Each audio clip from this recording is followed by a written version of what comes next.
Hey Trailblazers, welcome back to another MOC guide. Today, we're looking at the first new MOC in version 2.0. In version 2.0, we are introduced a lot of new enemies, and they're actually pretty fun to fight against. There are new mechanics that actually matter, and if you ignore them, you'll have a really tough time. But if you play correctly against them, it makes the fights much easier. And MOC Side 2 is a perfect example of this. But first, let's take a quick look at Side 1. We're up against Gepard and his friends. Jingliu and Kafka are both pretty good against him. I'm not using my Jingliu because his relics are on my Doctor Ratio, who I'm using on Side 2. So here I'm just brute forcing my way through with Jingliu and Blade. Gepard doesn't have any special mechanics to watch out for.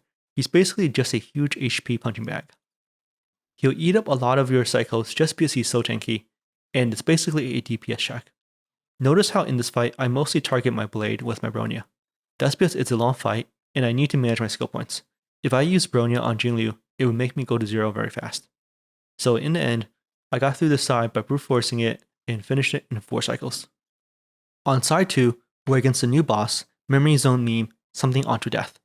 I'm just gonna call the guy Death or Death Meme. His name is way too long.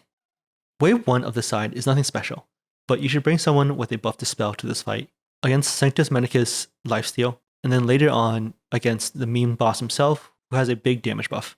That's why Luocha and Pela are really good for this fight. In fact, the team comp I recommend the most for this fight is the one I'm using.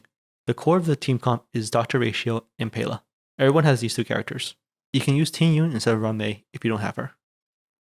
Right here, we're encountering the first of Death's special mechanics. He will instantly banish the character who takes the third action after he uses this ability. Only basic, skill, and ultimates count as actions for this. So here I'm doing some calculations. Ruan's basic is the first action.